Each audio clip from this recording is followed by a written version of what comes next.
kami dari kelompok 1. Perkenalkan nama saya Nikita. Perkenalkan nama saya Hindari Tamanuri. Nama saya Goya. Nama saya Adi Jual. Nama saya Dajwa. Nama saya Abraham Dir. Nama saya Dani Romi. Membahas konsep dasar psikologi pendidikan. Selamat pagi. Baik, hari ini kita akan membahas tentang konsep dasar psikologi pendidikan. Apa itu psikologi pendidikan? Psikologi diartikan sebagai studi ilmu yang mempelajari tentang kejiwaan dan tingkah laku manusia. Psikologi pendidikan dimaksudkan untuk memberikan pengaruh dalam kegiatan pendidikan pembelajaran dan proses belajar mengajar yang efektif dengan memperhatikan respon kejiwaan dan tingkah laku anak. Sampai di sini saya belum paham. Apa ada yang bertanya dulu sebelum kita lanjut di dalam materi?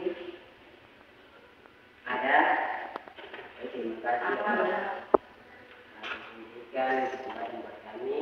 Kami akan bertanya di sini adalah bagaimana perkembangan pendidikan Indonesia ini.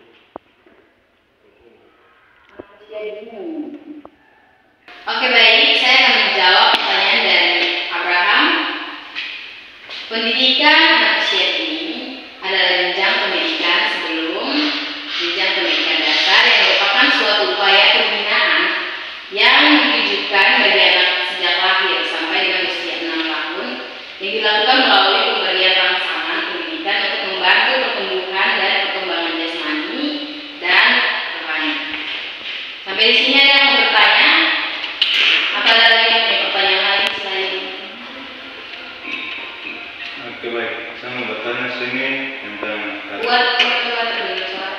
Oke, saya mau bertanya sini untuk karakteristik anak usia sekolah menengah. Anak usia sekolah Menengah. perkembangan pendidikannya. Ya, Oke. seperti apa begitu? Baik, saya akan menjawab pertanyaan dari Aliwal tentang bagaimana perkembangan pendidikan anak usia menengah. Ya, anak usia menengah itu kan mulai dari bisa dibilang 12 tahun sampai 16 tahun. Ada juga yang 17 tahun. Itu dari SMP sampai SMA. Perkembangannya itu mulai bentuk persahabatan dan buat dengan kompleks. Kadang anak usia 16 tahun mulai dari 12 sampai 16 tahun itu memiliki banyak teman, banyak menjalin hubungan dengan orang-orang luar, seperti teman-teman. Kayak kan pasti kalau macam di umur 12 tahun SMP itu pasti sudah punya banyak teman. Di sekolah, ya, mulai mencari jati diri yang bisa membuat dirinya merasa nyaman. Jadi dia kayak mencari jati diri, rasa nyaman itu bagaimana. Terus mulai membutuhkan privasi dan terlihat dibatasi oleh orang tua. Coba kalau kan pikir-pikir ukuran SMP kan pasti kan mulai dari 12 tahun, mulai masuk SMP itu pasti kan jarang dari orang tua. Apalagi kalau kan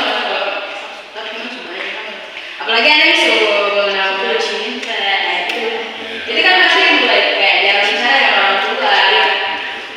Oke, sampai sini aja masih bingung atau mau bertanya yang lain lagi dari itu? Mikir apa? Jelas.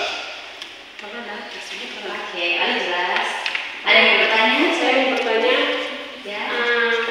kita kan membahas tentang psikologi pendidikan.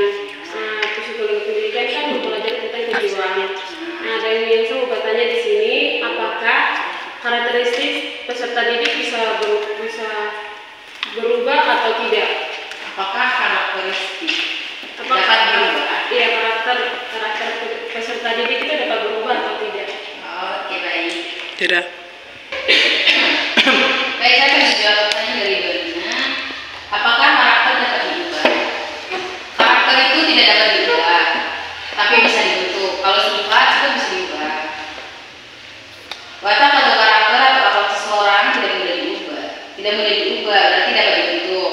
Dibentuk menjadi lebih baik mungkin. Dari orang yang keras itu kan tidak bisa membuat dia jadi lembut terus. Tapi kalau dibentuk dia supaya dia jadi lebih lembut.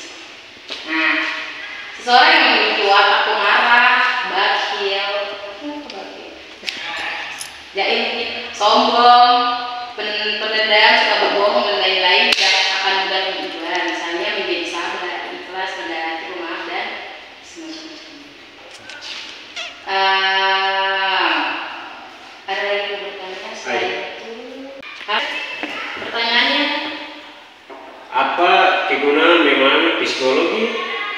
pendidikan bagi seorang guru. Ya, saya akan menjawab pertanyaan. Siapa namamu? Dari suara Psikologi pendidikan memberikan dampak dan manfaat dalam aspek pendidikan. Psikologi pendidikan ini membantu guru dalam memahami karakteristik siswa secara emosional untuk memberikan proses belajar mengajar yang tepat, sehingga menghasilkan proses belajar yang efektif dan efisien. Itu membantu guru. Psikologi pendidikan itu sangat membantu guru untuk memahami karakter siswa, memahami karakter masing-masing siswa yang ada dalam kelas. Kan itu ada banyak sekali, tak mungkin kan? Bukan tak mungkin, pasti harus mengerti, harus memahami agar dia bisa mengendalikan kondisi kelas itu. Baik, ada lagi yang ingin bertanya selain atau belum mengerti, belum memahami bisa? Saya sudah semua. Apa pertanyaannya? Dan pertanyaannya saya akan tanya buat suaranya kuat.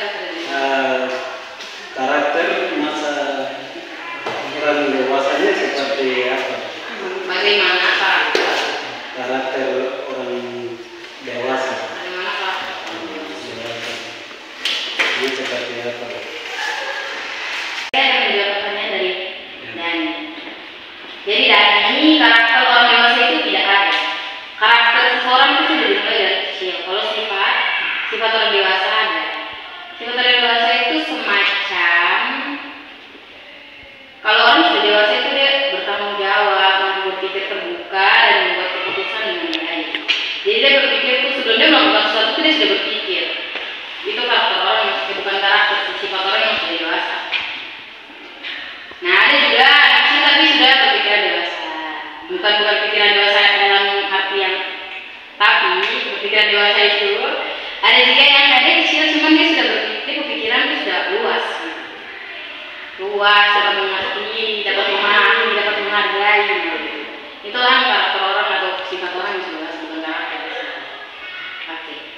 Ada lagi yang lain pertanyaan?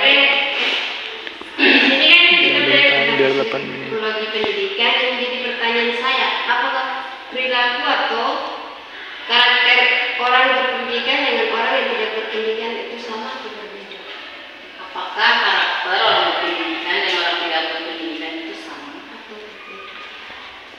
Sama atau berbeda? Tidak. Maka baik saya akan menjawab pertanyaan dari Rita. Orang yang berpendidikan dan apa perbedaan orang yang berpendidikan dan tidak berpendidikan? Apa persamaan? Orang yang berpendidikan dan tidak berpendidikan itu beda. Orang yang berpendidikan itu menyukai pengetahuan dan pengalaman, sedangkan orang yang tidak berpendidikan menyukai pertengkaran dan perselisihan. Bahkan dong itu yang bikin pertengkaran atau dong yang biasa bikin keributan perselisihan itu karena dong melakukan sesuatu itu dong tak pikir. Kalau dong tidak berpendidikan dong tidak dipikir, jadi dong tidak mengerti. Mengerti bisa paham. Ada lagi mungkin yang bertanya lagi. Ayo, kan ada yang bertanya lagi atau tidak? Ada. Apa? Faktor apa saja yang mempengaruhi pertumbuhan perkembangan peserta? Peserta didik. Faktor apa saja yang mempengaruhi pertumbuhan apa? Peserta didik. Peserta didik. Saya akan menjawab pertanyaan dari Ayus. Apa faktor-faktor yang mempengaruhi pertumbuhan peserta didik? Faktor-faktor yang mempengaruhinya adalah perhatian, minat bakat, motif, kematangan, dan kesiapan. Bagaimana? Sudah jelas? Jelas. Ada yang belum mengerti? Jelas. Jelas. Oke, sekian dari presentasi. Sekian dari pembahasan kita hari ini. Sampai bertemu di pembahasan berikutnya. Oke, sekian dari pembahasan kita tentang konsep dasar psikologi pendidikan. Dan jangan lupa untuk Like, komen, share dan subscribe.